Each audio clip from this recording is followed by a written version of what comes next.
Remember Outriders?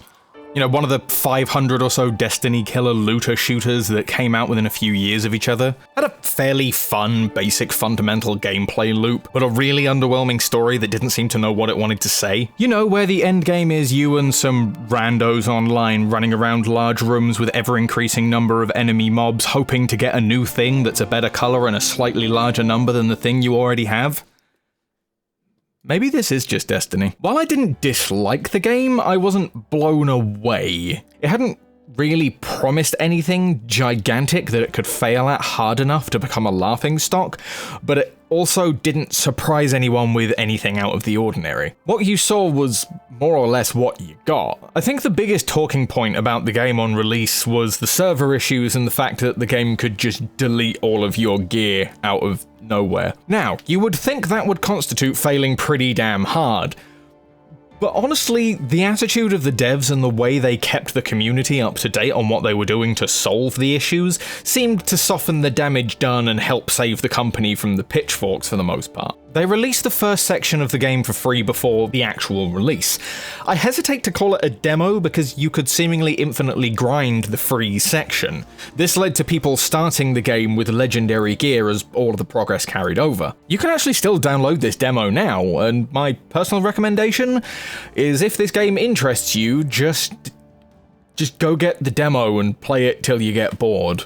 If you've played the demo, then you've played the game but with less weird voice acting. I don't say that out of hate, I actually kind of enjoyed the game. I've not played it much since release, but it is a fun catharsis with over-the-top gore, lots of gunfire and explosions, strange mutated monsters, and superhuman antagonists.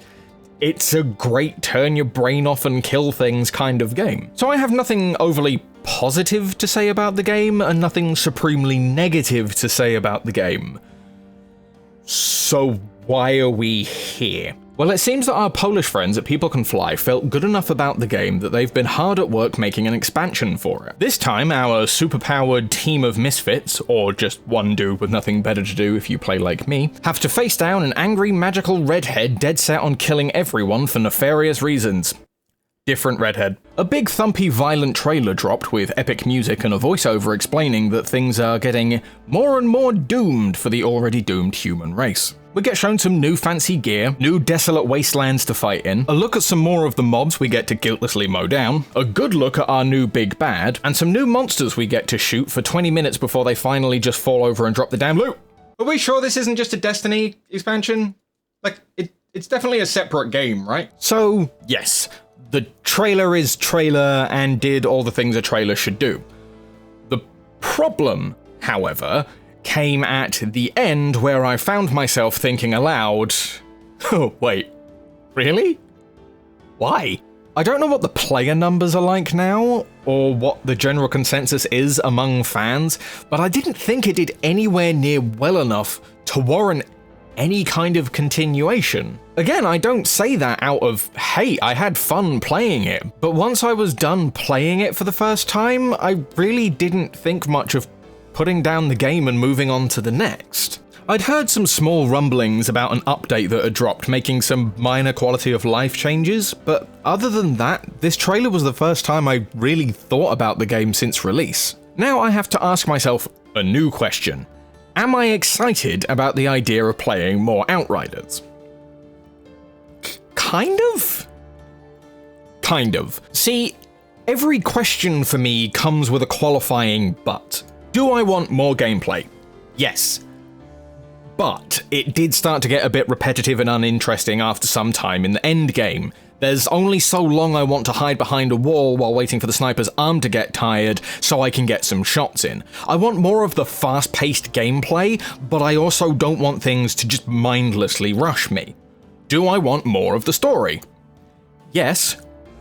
But I really wish you'd let an adult human write the ending this time and not a random 5-year-old on the street that suggests an idea and then when you ask him, well, how would that work, he just shrugs and wanders off. Do I want to experience more of the world? Yes, but not in the haphazard and disjointed way it was presented in the main game. We had like 5 or 6 home base areas that we moved between, and I never got a sense of this is what we're fighting for. It just seemed to push us deeper and deeper into enemy territory, taking us further and further away from anything you could call home, and I just never really felt invested in it. Do you want to fight more bosses? Yes, but please, for the love of God, give us more giant monster fights. Given the option of fighting a giant lava spider over fighting some random disgruntled orc-looking guy, you know which one I'm gonna pick every time. This game had and still has a huge amount of potential, but with so many things for me in modern entertainment, it falls just short of being great. Be it awkward or just plain awful story writing, gameplay that wears thin very quickly, or devs just adding too many elements fighting for attention so none of them really get the time they deserve. I probably will end up picking this up at some point, because the game's a lot of fun. So did you play the game? Did you have a better experience than me? And maybe the most important question, did the game earn an expansion? Thanks for watching. Now get out of my box fort.